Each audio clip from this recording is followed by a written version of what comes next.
7:18. Este tema, amigo, amiga, que me ves, que me escucha, que nos estamos acompañando desde cualquier lugar de Venezuela o del mundo, sabes muy bien que es interesante. Tengas o no tengas hijos en etapa de escolaridad, tengas o no tengas hijos en cualquier nivel de la formación académica. Es un temazo, la educación a distancia. ¿Qué implica? ¿Qué nos va dejando? ¿En qué nos ha cambiado dentro de la dinámica del hogar? Porque cada nivel, cada edad tiene un contexto, unas características. ¿Y hacia dónde vamos?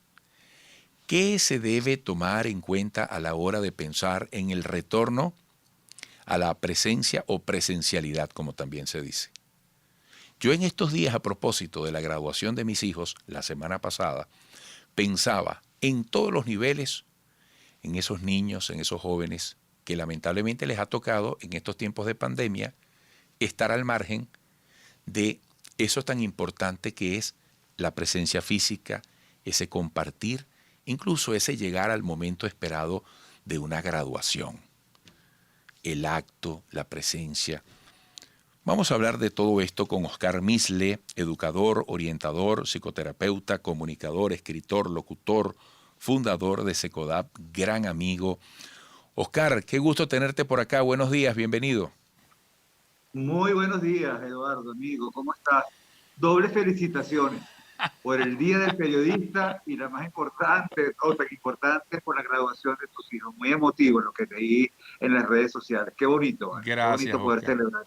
Gracias. Tú sabes que en nuestra hermandad de vida precisamente coincidimos en esos valores y los celebramos entre unos y otros. Gracias de verdad. Así es.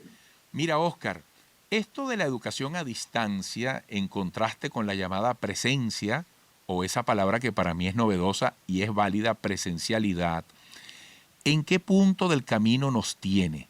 ¿Cómo es esa perspectiva cuando Nicolás Maduro dice que probablemente en octubre se vuelva a clase y, por ejemplo, el sector educativo, fíjate, dice, sí, pero volver de qué manera, por aquello de las condiciones socioeconómicas, pero en el medio está el niño, está el joven, que está privado en este momento de algo tan importante como es poder ir al encuentro con sus compañeros, con sus maestros, con el aspecto físico de las aulas, ¿no?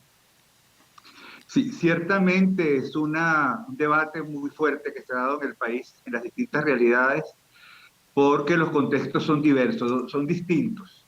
No es lo mismo una escuela en una zona fronteriza, en un pueblo indígena, que en una capital, donde hay condiciones diferentes. Sin embargo, la necesidad de la presencialidad en las escuelas ya es una urgencia. Es una urgencia por lo que significa para los niños el contacto cara a cara, el vínculo con sus compañeros, el poder salir y poder tener un espacio distinto al del hogar, pero también por la misma protección del niño. No todos los niños están en las casas con las personas que tendrían que estar.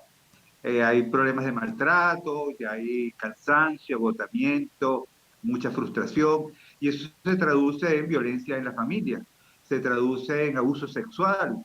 ¿Por qué? Porque te toca estar muchas horas conviviendo con problemas preexistentes. Entonces, la escuela como un espacio protector, es un espacio protector donde se pueda estar vigilante de cualquier signo, por ejemplo, un hematoma o a cualquier señal que indique que el niño está siendo víctima de violencia. La escuela ayuda mucho en eso, además de lo de la presencialidad y de lo que tiene que ver con lo socioafectivo. Ahora, el tema está, Eduardo, en qué condiciones están nuestras escuelas, en toda esta gama variada de realidades, cuáles son las que tienen las medidas mínimas de bioseguridad, cuáles son las que tienen las infraestructuras adecuadas para garantizar la higiene, cuáles son las que tienen las posibilidades de acceso al transporte, cómo está la situación del docente, la situación salarial del docente, cómo se va a resolver. Gana un docente 4 o 5 dólares al mes, eso no le da, y más bien lo que tiene son ingresos que busca, pues ha buscado durante este tiempo adicionales para poder sobrevivir. Entonces hay que tomar en cuenta para poder decidir en la apertura de la escuela la presencialidad si va a ser mixta, si va a ser escalonada, si va a ser, por ejemplo, En algunos sectores sí, en otros no, dependiendo de la situación del sector, si va a estar descentralizado. O sea, toda esa gama de aspectos que son relevantes para tomar una decisión que no ponga en riesgo la seguridad de los niños y de las familias, y de los docentes. ¿Qué va a pasar con la vacunación, por ejemplo, de los docentes y el personal del colegio, del centro educativo? Entonces son muchos factores que hay que tomar en cuenta, pero que no se pueden seguir postergando, no se puede seguir pensando que hay que esperar que estén las condiciones dadas, tal como pasó en salud. Salud no pudimos esperar que se dieron las condiciones sanitarias para atender a los pacientes afectados por el COVID. Hubo que atenderlo y hubo que empezar a buscar respuesta en la medida que se iban atendiendo los pacientes. La situación de las escuelas fue distinta, pues se cerraron las escuelas, pero es en la región, Latinoamérica, es el país que tiene más tiempo con las escuelas cerradas. Eso lo dice UNESCO, un informe que se hizo en UNESCO. Entonces, es una realidad difícil que requiere un trabajo de coordinación con las comunidades educativas, de coordinación con los entes gubernamentales, de tal manera que de manera coordinada se pueda buscar las salidas que no pongan en riesgo la salud, no solamente de los estudiantes, sino también del personal del centro educativo. Has hecho una clara descripción, una suerte de inventario sobre todo lo que hay que atender para pensar en ese regreso a la presencialidad. Y me pregunto como venezolano, ¿se está trabajando en eso? No, no, no se está trabajando. Nosotros tendríamos que haber tenido en este momento una radiografía para este paciente que está ahorita con cuidados especiales, que es la educación, para identificar en esta radiografía cómo está la realidad, cómo se está abordando, qué ha pasado con la educación a distancia en el 80% de la población que no tiene acceso a, que son de las escuelas públicas, son el 80% de las escuelas son públicas, 20% son privadas.